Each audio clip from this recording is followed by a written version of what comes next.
You ready? I'm ready.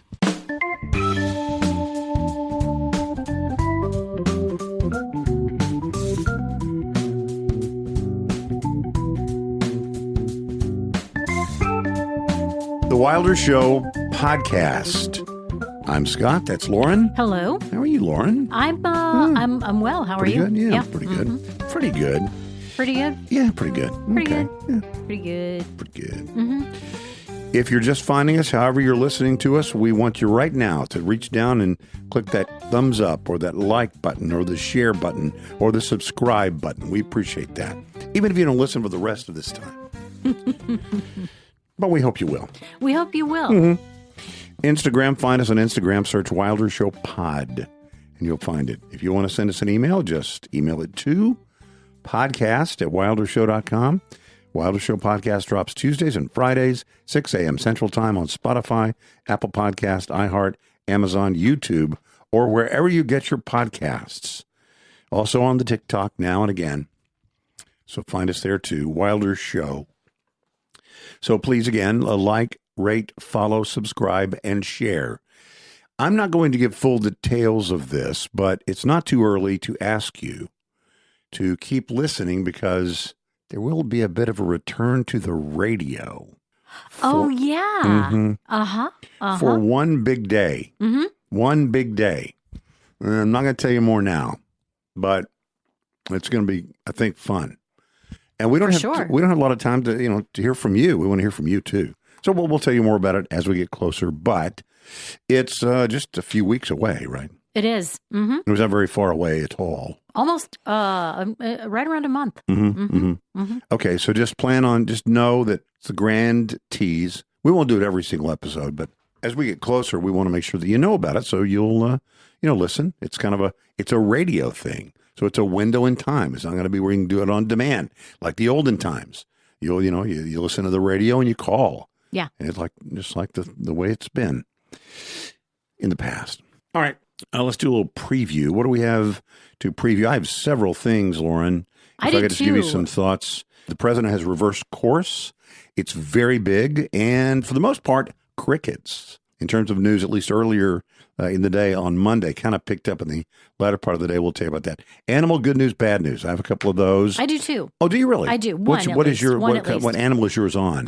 Raccoons. Nice. Yeah. Mine is on a chimp. Okay. And one is about cows. Chimps and cows. The cows, I think, is not going to be in Scattershoot. The chimp will be in Scattershoot, probably. Okay. Or maybe vice versa. Saudi Vision 2030. Do you know what Saudi Vision 2030 is? I don't. Saudi Arabia has a plan. It's a big, big plan for their country. And it's what we want to achieve before 2030. Mm-hmm. And so it's called Saudi Vision 2030. Okay. So say a word about that. And do you know who Mr. Beast is? Sort of. He's sort of in my periphery of things that I know. I've seen the name. Mm-hmm. I kind of know he's out there, but I don't really know. Weird game show or something where he had a challenge and all these people were challenging for $5 million or something. Yeah, and then something about his wedding. I'd seen something about his wedding, and I didn't really know why I was supposed to care at the time. We'll talk about it because he's a trillionaire, and he borrowed money from his mom for his wedding. We'll talk maybe about that. But there is now a new Mr. Beast amusement park, and it's in the news not because of what it is, but because of where it is. Uh-huh. Okay. Oh, and I have a word I want to share about the big, beautiful ballroom. We kind of told you, hey, look out, this could be this. And if this, then look out. And son of a gun, it's in the news. So if it appears that we're wrong, it's just perhaps we've not been proved right yet. I don't think you really mean we. I think it's more I, and you're a little bit afraid of the way that might sound to say that. But I say just go ahead and reach out and grab that gravitas and say it the way you mean it. All right. Well, I think it's a little I told you so, and we'll get to that. The way you might say it if there wasn't a microphone in front of your mouth. Kept for all of time and eternity. Just about everything that I have is food focused today, because how could it be the week before Thanksgiving already? And it seems sort of like a food focused scattershoot might be appropriate. I like it. Epstein, the president does a complete 180. A complete 180. He says, sure, Republicans in the House should vote today to open the Epstein files. And this is big news. After all that he's been saying, I mean, it was a hoax, telling Republican members of the House that they will face opponents in their primary elections, threatening to primary them. Then all of a sudden he says, yeah, vote on that. We have nothing to hide. Now, here's the way it began yesterday and how it was covered yesterday. Now, remember on Friday, that was the biggest story ever. We talked about this in the last podcast, that the shutdown was over, which is really good news for the president. The president won. Democrats lost. Yeah. Democrats caved, to quote Don Lemon. And you would think that would be the number one story, but it wasn't. The number one story was about those 3 emails or whatever it was in the treasure trove of Jeffrey Epstein emails. The 3 that mentioned Donald Trump. The 3 that mentioned him, none of them were to him or from him. Right. Just had a mention of him. And nothing incriminating. No, just nothing. Happened to be where his name turned up. Exactly. And yet, that was enough to eclipse a good news story about Donald Trump. So yesterday, we have a story where Donald Trump has agreed, okay, fine, absolutely. He didn't say with anger. He said, absolutely. Republicans should vote for it. I have nothing to hide. Why isn't it the top story? I'll tell you why. Because it is a positive story about Donald Trump. They have to find a way to put something else there. So they talk about Venezuela and the ships that are down there with 15,000 servicemen and women there on those ships. And is it going to be an attack with boots on the grounds and all this kind of stuff? However, late in the day yesterday, they had to sort of admit this is actually the top story of the day. Now, I'm sure we all remember how it goes. You know, is it a bill starts in the House, right? Starts in the House of Representatives. And if it is voted on there, how many members of the House of Representatives? 435, of course. Okay. 435. And if it wins the majority, it then, in its form, goes to the Senate. And it needs to be a tie break. If it's 50-50, the vice president is the president of the Senate and will break the tie. Right. So if it got to that, and it's gotten to that before, even in Trump 2.0, J.D. Vance would cast that vote. So that's the way it works. Now, sometimes the Senate wants to make changes, and if they do, then they make the changes, has to go back to the House, goes back to this system. But ultimately, if both sides have voted for it in the same form, it then goes to the president, and the president can do one of 3 things. What are the 3 things? He can veto it, or he could sign it into law, or he could do nothing. Okay. Not veto it or sign it, in which case it does become law. It does without his signature. So does that send some kind of a message? Maybe. Yeah. Maybe okay. he didn't want to veto it, but he didn't want to have the full endorsement of it or whatever. But President Trump late yesterday said, if it passes the House and it passes the Senate, I will sign it. That's huge compared to where we've been. Now, there's an if in there. If it passes the House and the Senate. Now, in other words, it might pass the House, and he might have, I don't know this, but he might have some idea that it might pass the House, but it's not going to pass the Senate. I don't think so. I think he wants this off. He wants this done. Move on. And so we'll see. I really believe it'll be passed by the House, probably without many modifications, if any, by the Senate, and the president will sign it. And then, okay, let's see who's in there. Let's see. You wanted it open. Sort of be careful what you wish for. Right. You want to find out exactly who's in there and who isn't. There's a lot of talk about some of the people that might be in there. Not sure Democrats want all those names, but they will be. They'll be out. Everyone will know. Okay. Well, we'll find out. And I'm actually for that. I say redact the victims' names, and that's it, and let the chips fall where they may. A word about the big, beautiful ballroom. Remember one of the things I told you, Lauren. Okay. About the big, beautiful ballroom. I like it when you own your, you own the gravitas. Yeah, the thing is, I'm I don't mind owning the bad stuff. I'm trying to share the glory. Oh, But that's okay. well, I I'll take appreciate that. I'll take it all. Remember, one of the things we said at the ballroom that so many people didn't like seeing the East Wing torn down. Right. I didn't like seeing the East Wing torn down. Even Republicans didn't like seeing the East Wing torn down. And that by doing that, Trump perhaps gives a visual to the other side. And I said, just watch Democrats talk about restoring the East Wing, quote, like we are going to restore the country that Donald Trump destroyed. I'll give you this, and it's a news report, not an opinion piece. The ballroom could be gone not long after the first wave of guests sit down for dinner, depending on the outcome of the 2028 presidential race. If elected, the Democratic president would have plenty to worry about, aside from White House decor. For example, War and Peace. Little things like that. Yeah, could easily fill up one's day. Mm-hmm. But a new president may face considerable pressure from within the Democratic fold to do something about the massive new ballroom forever linked to Trump. Already, prominent Democratic officials are workshopping ideas for repurposing the space in favor of something that's decidedly un-Trump. Like what? I don't know. If any of these come to fruition, the $300 million ballroom that Trump birthed could take on a function that he never intended. I can see that happening. I mean, honestly, I got to tell you the truth. If I were running, I would say, you see that big scar? We're going to fix that. Mm-hmm. Now, what I would want to say is, you know what, we're going to build it back.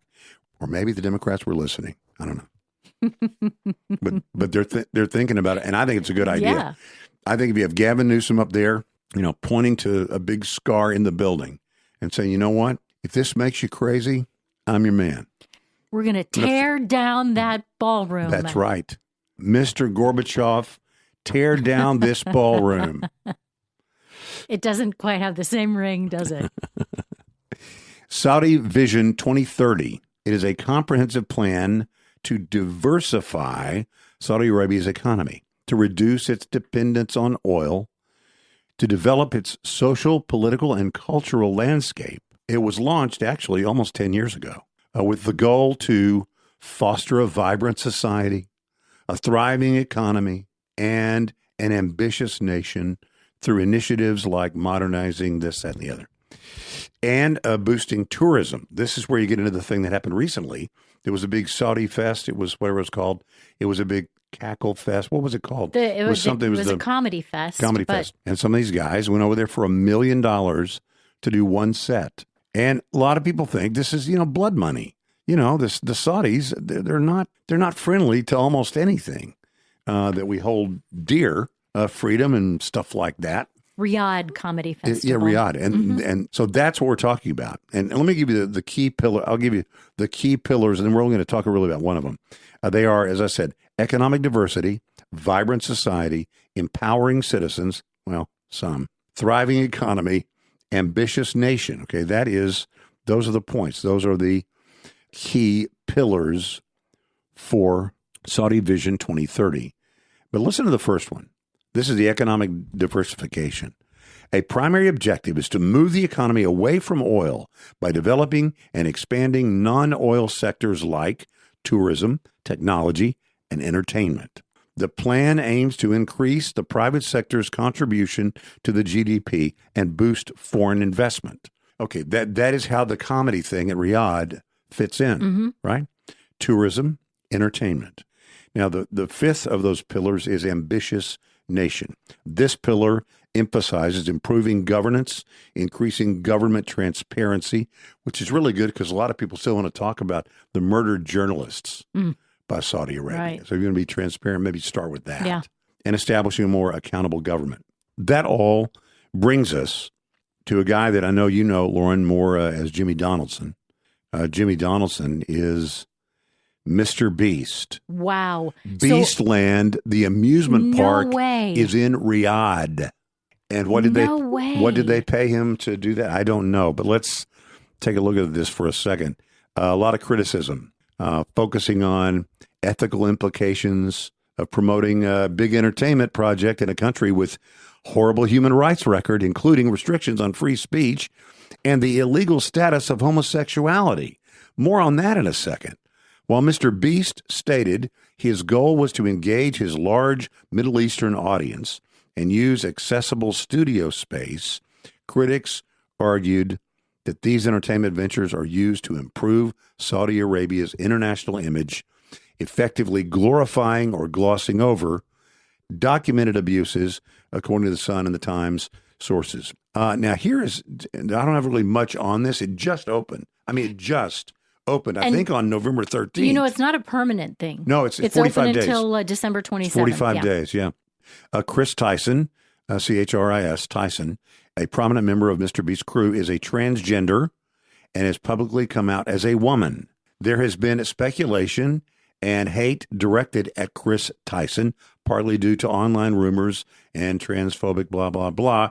Doesn't involve Mr. Beast, but it does sort of in this way, doesn't it? Why do you cut a deal to have an entertainment facility at a place when one of your prominent members of your crew would be murdered? I don't get that. That doesn't make sense. I mean, for money, I guess is the answer. Yeah. Anyway, if you see something about this thing, I did see somebody had posted, I went to Beastland, and they posted this very long thing of them. They were like, who would go to Riyadh, Saudi Arabia for that? And the next cut is him, 22 hours later in Riyadh, Saudi Arabia. He went specifically for that. And he was there on the first day. Anyway, never been a big Mr. Beast fan myself. Just not my bag, really. Real quick sports thing. Big sports over the weekend. I watched tons of great football. I say great. They didn't all end the way I wanted them to on Saturday. Great college football.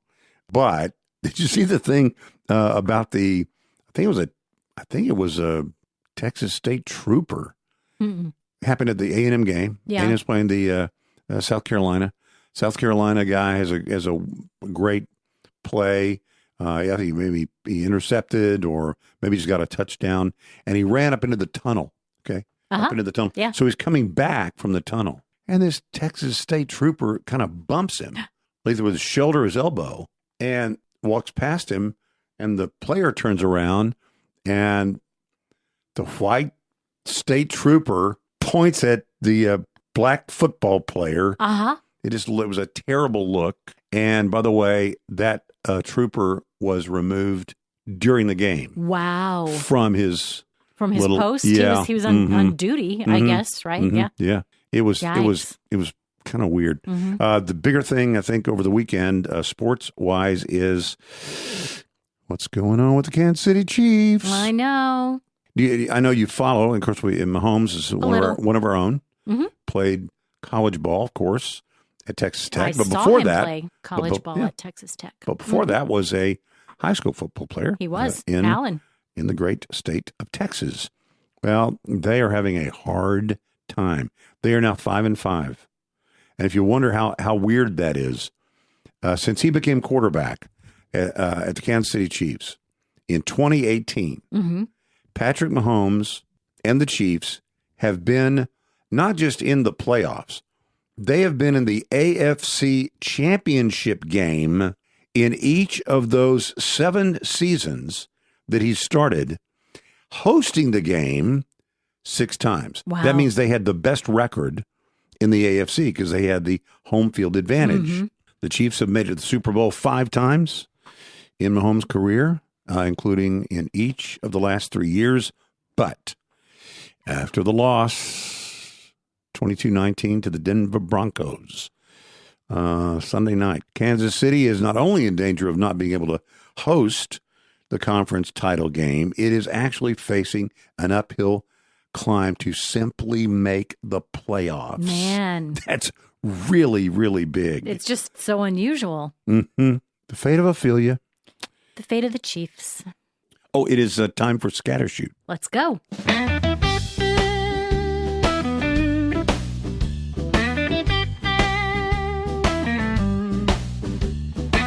Wilder Show Scattershoot. All right. Remember to like, rate, follow, subscribe, share. Give us a little thumbs up there if you would. Even right now, go ahead and do that. We appreciate that. If you don't subscribe, it's okay. Thanks for listening. A couple of animal good news, bad news real quick. Oh, yeah. One is actually sort of news-ish. I think it's a little bit news, interesting anyway. It has to do with something that is going on with cows. Cows in another part of the world. Remember New Coke? I do remember New Coke. Did you like New Coke, or did you think it was all sort of big make-believe, whatever, big marketing? I noticed that it was different, that it did have a little bit of a different taste. I don't remember ever preferring it. How about New Milk? New Milk? New Milk. There's already so many different kinds of milk. What's different about this milk? This is completely different. Yeah. I know you talk about almond milk and whatever milk. There's almond milk and oat milk and lactose-free milk and high-protein milk and, of course, all the, like, whole milk, 2% milk, 1% milk, skim. I mean, so many different, It's true. I almost bought some milk over the weekend. There's a Texas, that's out of Terrell. There's a Texas dairy farm out of Terrell that I like to get because it's all, organic and whatnot. And they didn't have what I was looking for, but they had a lot of different ones. I almost bought the banana milk. Really did. Boy, you talk about high calories. Ooh. Banana milk? Yes, I'll bring some to you. Ooh. You try it. Ooh, it's almost like eggnog-ish. Anyway, Remilk is a food tech startup. It is announced it will begin selling its lab-produced milk made from dairy proteins. It is cow-free, and it is called New Milk. How weird is that? Wow. Is that weird? Mm-hmm. They have a 3% fat milk version and a vanilla-flavored version. It's not available in the United States yet. Both are lactose-free, cholesterol-free, made without antibiotics or hormones. Isn't that weird? That sounds good so far. Yeah. They're talking about whether to be in the U.S. market. It is the beginning of what some call a post-cow era. A shift that could transform the global dairy industry. I'll say just a little bit about this. Is there any indication as to how expensive it will be? That's a good question. I don't have the answer to that. Compare in price to the milk we're used to. The result is dairy that looks, tastes, and behaves like the real thing, despite it being completely grown in a lab. You can froth it for coffee. You can make cheese, churn it into ice cream, but without the environmental cost or ethical concerns of traditional dairy farming. How about that? Yeah. How does it compare nutritionally? Nutritionally identical. Really? Same proteins, fats, carbohydrates, meaning that it has all 9 essential amino acids, comparable calcium levels, and a similar calorie profile. Because it is made in controlled conditions, producers can also remove lactose or tweak the fat content more easily than traditional dairy farmers. For example, Remilk's New Milk is lactose-free, making it suitable for those with intolerance. Okay. By contrast, most plant-based milks are lower in protein and require fortification to match the nutritional value of cow's milk. Lab-grown milk, in theory, offers the best of both worlds, real dairy nutrition with a lower environmental footprint. So I don't know if it's going to ever happen, but there you go. Look for New Milk, not coming to the United States anytime soon, but it's animal-free dairy. It said that part of this is because to make it easier on the cows. Is milking cows in I think it wasn't that. It was that cows and all their effect on the environment. Okay. So we have all these cows, and they're doing damage to our environment. Yeah. I don't think it has to. They don't feel abused or anything by the activity. So we won't breed as many cows if we don't need them for the milk? It would change. It would certainly change the dairy industry, Gotcha. Sure. I mean, not all cows. I mean, dairy, I don't know this. I'm not a cow guy, but I don't think all dairy cows are also cows that you eat for beef. No, I don't think they are either. I think there's a difference, right? Yeah. So if they come up with the stuff that we need for, by the way, if you ever drive by a dairy farm, wow, that is an intense smell. Yeah, it is. Very intense, the smell at the dairy farm. So we'll see. But New Milk, that's wild. The other animal good news, bad news. You're in charge of a third grade class. You're on a field trip to the Indianapolis Zoo last Friday. Okay. What could go wrong? I can think of a couple of things that could go wrong in a zoo. Let me tell you one. Female chimpanzee escaped her enclosure. No way. At the Indianapolis Zoo Friday morning, about 10 o'clock. It prompted a lockdown, swift emergency response from the zoo staff. Happened 10 o'clock on Friday. Wow. Here's what it says. The zoo said in a statement posted on Facebook. Of course, it's posted on Facebook. At approximately 10 a.m., a female chimpanzee was seen outside her exhibit. The animal was later sedated and safely returned to her habitat with no injuries reported. Following emergency protocol, the zoo was immediately locked down. All guests were escorted to secure locations. Hold on. At the zoo, humans were put in secure locations. You see any irony? I see a little bit of irony. The statement continues, the chimpanzee was sedated and returned to her exhibit. Zoo officials emphasized that visitors and staff were safe throughout the situation. The only thing is, this is the same chimpanzee that bit like the CEO of the zoo within the last year. Rob Shoemaker is the president and CEO of the Indianapolis Zoo. He was bitten on the tip of his finger by the chimpanzee during a standard feeding interaction. Yikes. Through a mesh barrier. He is a primatologist who spent his career researching great apes, but even he was bitten. And for the same girl, a chimp. I probably shouldn't have called her a monkey. Hey, it's the apes? It's not the same. Doesn't ring. It's not the same. Speaking of animal good news, bad news, I have a little, I have a prediction. When our grandchildren have children, all right, they will all have pet raccoons. Raccoons? And it might not even take that long. Raccoons are showing early signs of domestication. What does that mean? Well, it means that their faces are getting flatter. Among other things, raccoons, that's an early sign of domestication. Why is that? Their faces get flat because they're... It's so interesting. Okay. They already have, their childlike little hands. Mm-hmm. They're comfortable in human environments. That's true. Raccoons living in urban areas are physically changing in response to life around humans. That's an early sign of domestication. That's weird. For years and years and years, people thought that that humans were leading the domestication of animals, but it turns out that might not really be the case after all. It seems that the domestication process begins when animals start to become habituated to human environments. We produce a lot of trash. Humans do.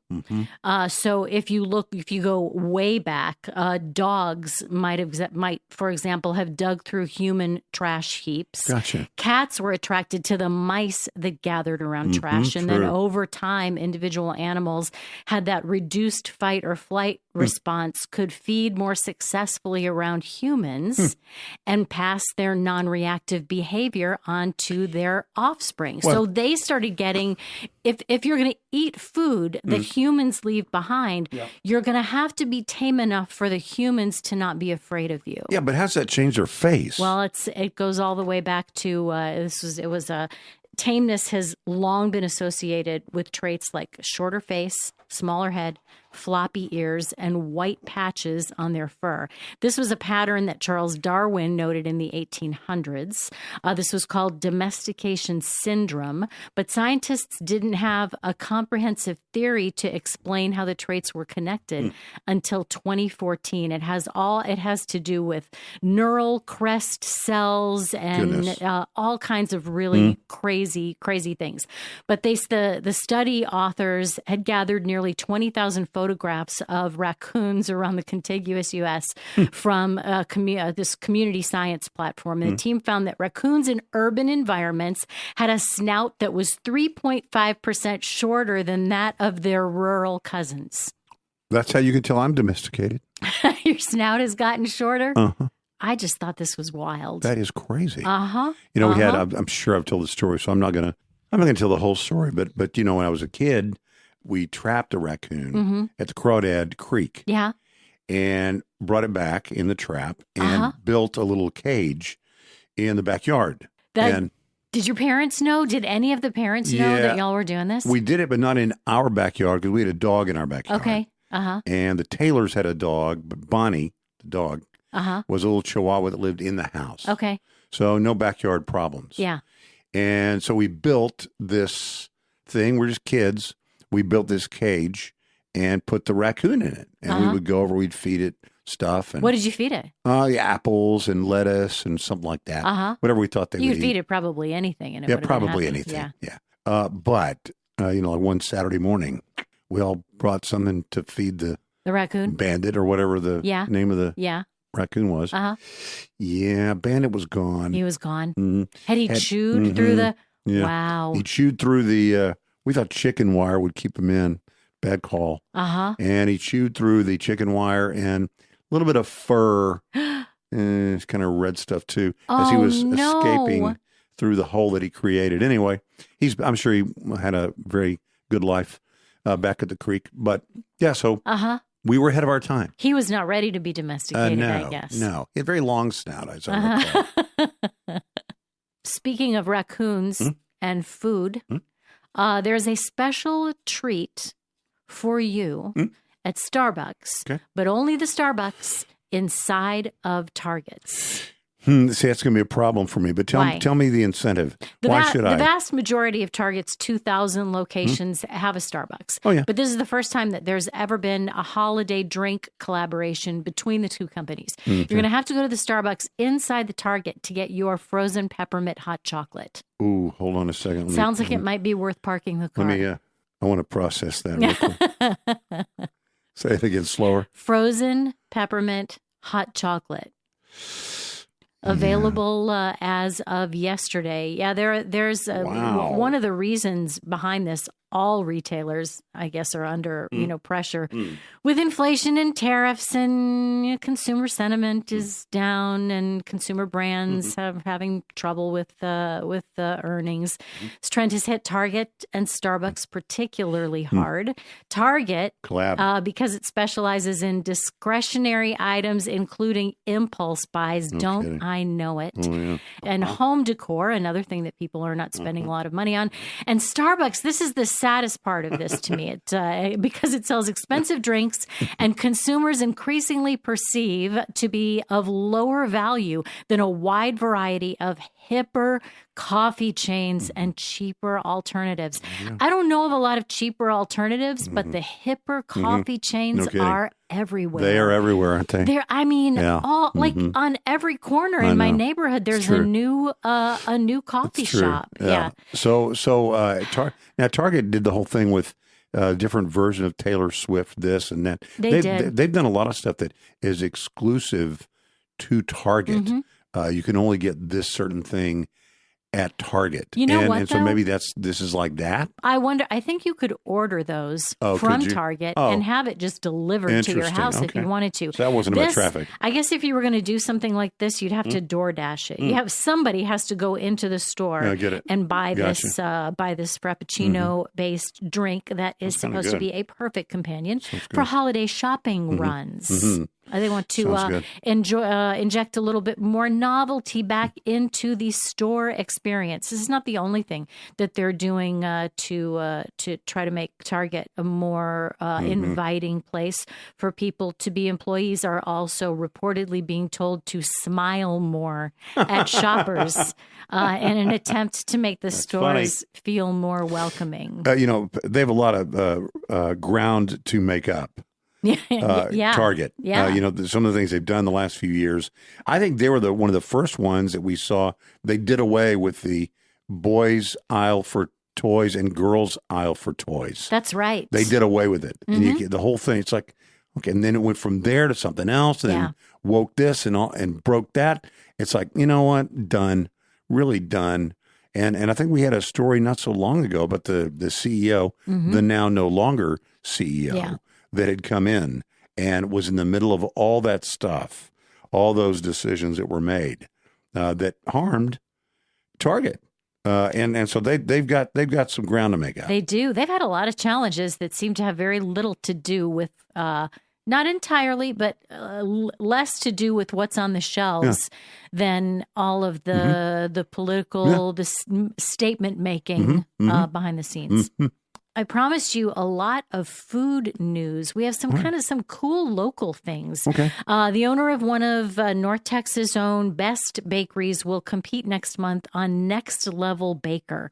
I'd never even heard of this. Is that on the Food before. Channel or something? It won't be on the Food Channel, but it's an iteration of Gordon Ramsay's Next Level Chef. I guess if you are a fan of these shows, you're going to know what I'm talking about. But Marissa Trejo, who's the co-owner of La Casita Bakery. There are locations in Richardson, Dallas, and Frisco. She's going to compete in November. I think it's already started. Yeah. But she's going to compete. It will be aired in December. Next Level Baker on Fox. The show will air over 3 weeks, beginning on December 4th. And then also in good food news, we talked about this a while back. A Texas-based business just beat the New Yorkers at their own game on home turf again. Dallas Starship Bagel went to New York Bagel Fest. We talked about that before it was coming. And this was last weekend. They took home first place for Best Bagel. They've been to Bagel Fest before. They've been successful at Bagel Fest before. In 2023, they won the Best Bagel Award for the first time. And in 2024, they earned first place in the Schmear of the Year category. So if you want to, this is a great time of year to shop local. I mean, anytime is a good time of year to shop local. But check out La Casita Bakery. They were, I think, to celebrate this, and we missed this. This was yesterday morning. They were giving out free cinnamon rolls to celebrate the announcement of the co-owner of La Casita Bakery taking part in this Next Level Baker. Have you ever taken a staycation? Been on a staycation? Yeah, I think this staycation is underrated. I think if you can really unplug, that's the hard part. Sometimes you say, "Oh, I'm just going to stay here," and then that's just one email, and then all of a sudden, there goes the morning. You have to really shut down. If you can do that, the staycation can be great. Absolutely. Yeah. What about a foodcation?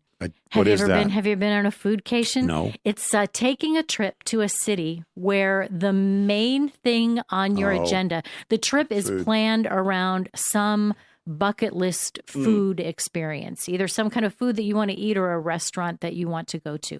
I've always wanted to have beignets in New Orleans or something like that. That would be an example of a foodcation. Yeah. I mean, if it's not that that's the only thing you would do there, but if that was your primary reason for going to New Orleans, having beignets, that would be a foodcation. 1 in 5 Americans say they've taken a trip solely for the food. Yeah, I haven't done that. I think I've told you before the things I've eaten in other countries that are specific to that country. Would you ever go back just for that food, though? I would go back no. I wouldn't go to Thailand just for the Thai food. But if I were in Thailand again, I would eat like crazy because the Thai food in Thailand is out of sight. Really good stuff. Yeah. If I'm in Chicago, I'm going to Giordano's. Yeah. Pizza. If I'm in Philly, I'm going to whatever. That's so funny because you just mentioned a couple of there's a top 10 foodcations that Americans dream of. Now this, before I get to the list, this is something that is kind of fueled a little bit more by Gen Z and millennials than people our age. But I do notice, it's probably not a foodcation, but whenever I travel somewhere, if it's to see one of my kids or if it's usually to see family somewhere. And one of the first things that is on our agenda is to eat somewhere cool that they've discovered since the last time I was there. Or when they come home, the first thing they want to do is eat someplace where, that they might not, feels like home something that they don't have access to wherever they are. So it seems kind of like maybe this is an outgrowth of that. I don't know. Maybe. But the top 10 foodcations Americans dream of. The very first is to have a Philly cheesesteak in Philadelphia. Chicago deep dish pizza is 4th on the list. 25% of people say they would like to do that. Chicago is on the list again for Italian beef sandwiches. Now, a Philly cheesesteak, I think that's a little Overrated. I don't think I'd need to go to Philly just for a Philly cheesesteak. Yeah. I'd go to Chicago just for Italian beef, though. When I have a Philly cheesesteak, I sort of Texas it up. Uh-huh. I don't do mushrooms. Yeah. And do jalapenos. Is that really a Philly cheesesteak still? No, well, I mean, I guess not. If you have to have the glom everything the way they do have it, it be just the way they make it. Then it's a Texas cheesesteak. I don't know. Yeah. But I really like that. I'm just not a huge mushroom guy. Mm-hmm. And if I could replace it with jalapenos, all the better. And I do, and it's great. 24% of the people in the poll said that they would come to Central Texas just for barbecue. Barbecue, for sure. Mm-hmm. Absolutely. Also, San Antonio made the list. Mexican. To Tex-Mex. Tex-Mex. They yeah, would come to San Antonio just for the Tex-Mex. I believe that. Oklahoma, would you go to Oklahoma just for chicken fried steak? Really? Mm-hmm. No, but if I was there, I would. If I were there, I would probably have one. Yeah. I like chicken fried steak. What's California style pizza? I mean, there's California Pizza Kitchen. Is it like the flat kind?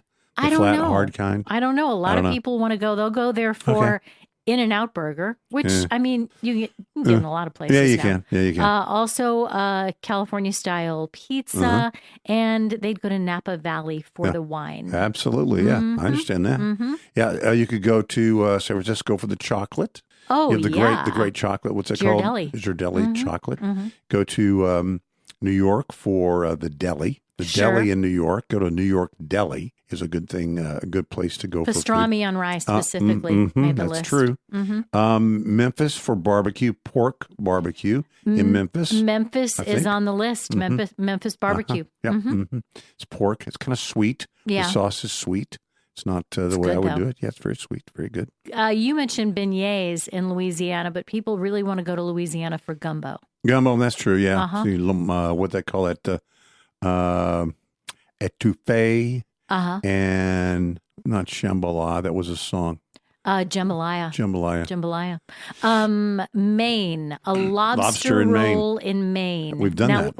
I didn't have a lobster roll. No, we actually had lobster. In Maine. Yeah, this is very specific though. A lobster roll, cold with mayonnaise. You know what that is though, right? A lobster roll. It's just a sandwich. It's a sandwich. Yeah. It's a lobster sandwich. Mm-hmm. I think we've had that, but not there. Not there. I think I've had in New Hampshire. Lobster roll. Yeah, for sure. That's quite possible. Yeah, quite possible. Mm-hmm. Yep. Also, we mentioned Memphis and barbecue, Missouri and Kansas for Kansas City barbecue. Oh, that's true too. Mm-hmm. Kansas City's got good barbecue.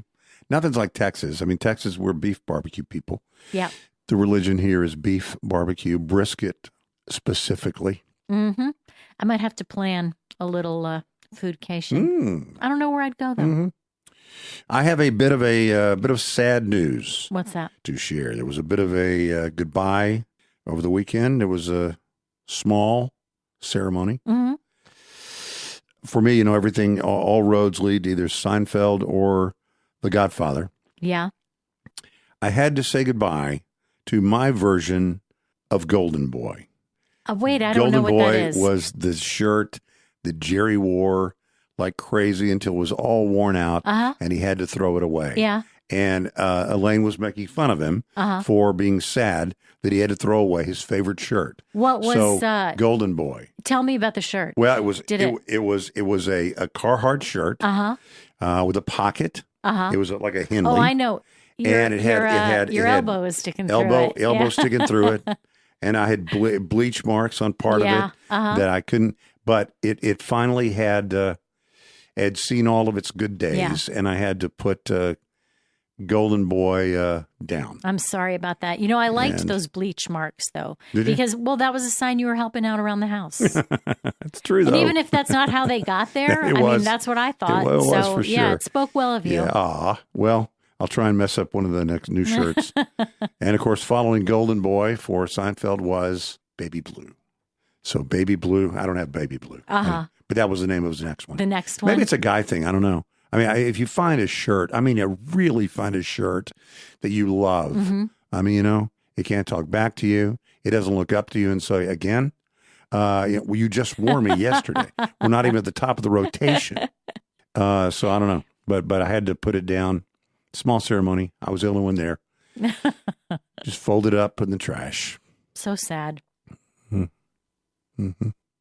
That is the Wilder Show podcast. If you haven't yet liked it, I hope you will. Rate it, follow it, subscribe, share, and like it. We appreciate that. It really does help when you do that, so thank you. If you want to send us an email, it's email at podcast@wildershow.com. Instagram, search Wilder Show Pod. You'll find us there. The Wilder Show podcast drops Tuesdays and Fridays, 6 a.m. Central Time or before on Spotify, Apple Podcast, iHeart, Amazon. YouTube, we're also on the TikTok, or really wherever you get your podcasts. So like, rate, follow, subscribe, and share. And Lauren, thank you. Thank you. And we'll see you next time.